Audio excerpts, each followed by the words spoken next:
Ini saya berikan ijazah ya, untuk meringankan persoalan hidup. Satu, yang ini tadi, jaga rahmat Allah. Yang kedua, banyak sholawat pada Nabi. Allahumma salli ala sayyidina Muhammad. Banyak sholawat pada Nabi. Itu orang yang sering sholawat pada Nabi, salah satu faedahnya insya Allah dimudahkan urusan hidupnya. Sholawat, banyakin sholawat. Dengan rasa cinta. Walaupun sekedar sholawat pun Allah berikan jawaban. Ini saya tanya nih, kita istighfar sendiri sama Allah, astagfirullahaladzim, dengan kita berwasilah menggunakan sholawat, kira-kira mana yang paling utama?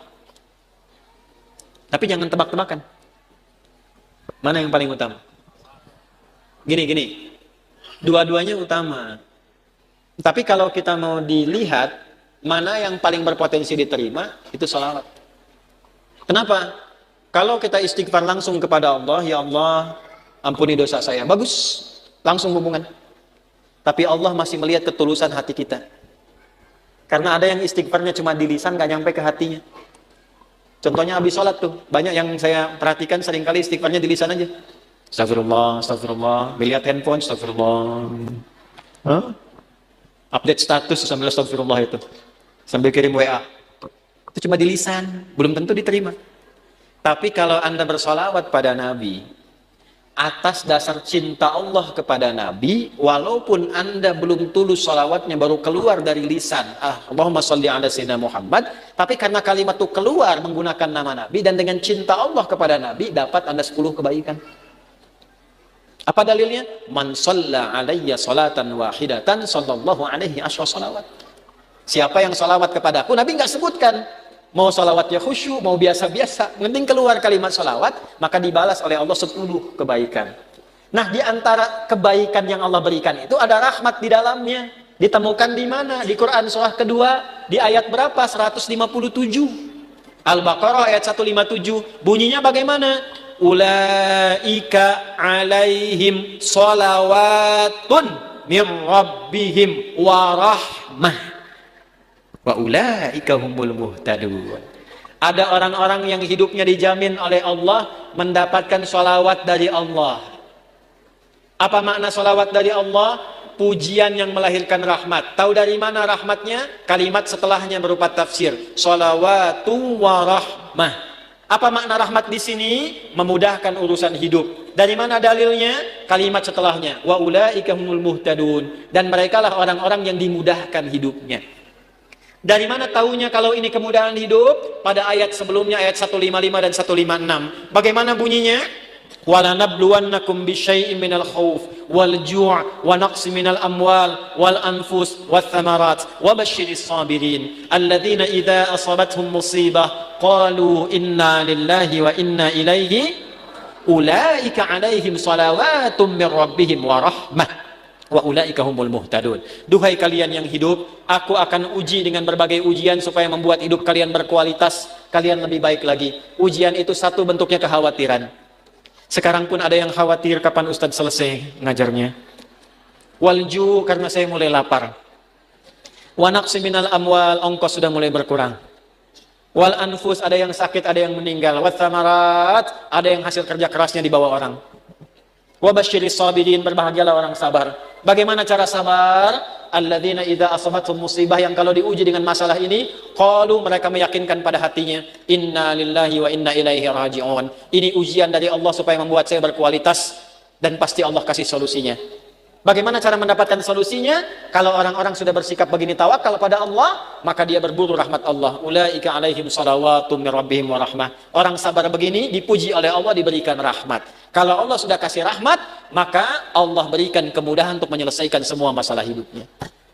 Maka orang-orang yang mempraktekkan hadis ini, ar-rahimuna, orang-orang yang berkasih sayang, mempraktekkan hidup dengan rahmat, langsung otomatis dijaga oleh Allah dengan rahmatnya ini, supaya dimudahkan semua urusan hidupnya.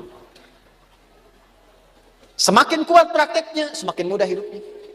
Saya berani berkata begini karena saya mencoba, benar enggak ini kan, dengan keyakinan tuh. Benar enggak tuh untuk menenangkan hati, bukan meragukan itu. Seperti kata-kata Nabi Ibrahim, ya, di Al-Baqarah ayat 260. Wa idh qala Ibrahimu rabbi arini kaifa tuhil mauta qala awalam tu'min qala bala walakin liyatma'inna qalbi. Ya Allah, tunjukkan padaku bagaimana cara engkau menghidupkan yang mati. Kata Allah, kamu belum yakin. Kata Nabi Ibrahim, saya yakin ya Allah, supaya hati saya tenang saja. Saya lihat orang-orang dulu, kok betapa mudah hidupnya. Kita praktekkan satu-satu. Melihat orang dengan kasih sayang. Mencoba untuk memaafkan, mencoba untuk berlapang dada. Menempatkan pada tempatnya. Latihan aja, baru latihan itu dimudahkan, Pak.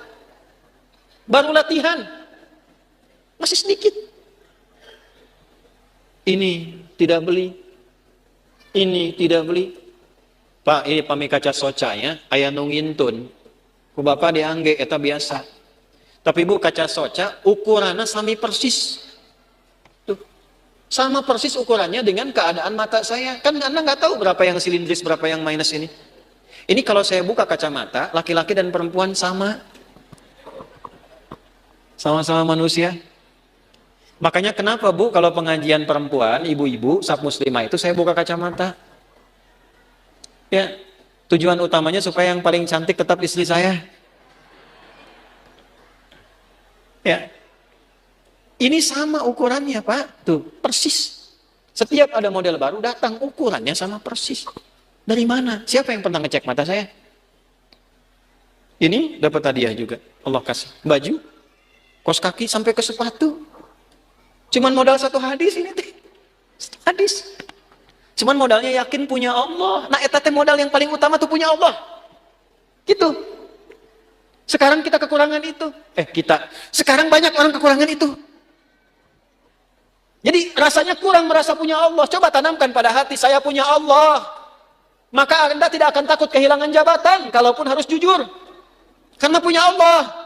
Qulillahumma malikal mulki tu'til mulka man wa tanzi'ul mulka mimman. Karena punya Allah jangan takut kehilangan harta kalau harus sedekah. Karena punya siapa? Allah. Makanya dekati Allahnya. Ittaqillaha haitsuma kunta wa atbil hasanata sayyi'atal hasanatan. Ihfadillaha yahfad. Jaga Allah, Allah jaga kita.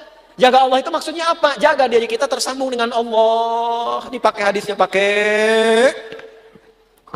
Praktekkan dalam hidup. Saya bukan ingin menunjukkan ini berhasil, tidak, bukan itu. Kan bicara kalau mengalami itu enak gitu. Menceritakan pengalaman ulama itu enak yang sudah terjadi. Dulu orang begini dijaga oleh Allah. Imam Nawawi itu selama hidupnya 99% makannya diantarkan oleh ayahnya. Makannya cuma sekali malam ba'da isya. Apa yang dimakan? Kue kering dengan zaitun. Minumnya sebelum subuh. Setiap hari sampai meninggal. Karena beliau meninggal duluan, bapaknya baru meninggal 7 tahun setelah Imam Nawawi meninggal. Saking bapaknya ingin jaga anaknya terhubung dengan Allah, makanannya dijaga. 1%-nya kalau diundang, ada jamuan dipastikan dulu halal. Nggak mau makan sendiri, yang lain diajak makan sama-sama. Imam Nawawi itu. Makanya sampai sekarang berkah, kitabnya masih kita jaga dan kita kaji. Sampai sekarang. Karena apa? Menjaga hubungan dengan Allah. Ya. Nah, itu yang kedua. Kalau kita benar jaga dengan Allah melalui rahmat Allah, praktekkan hadis ini, insya Allah hidup kita pun dijaga, dimudahkan oleh Allah sesuai dengan kadar maslahat dunia akhirat kita.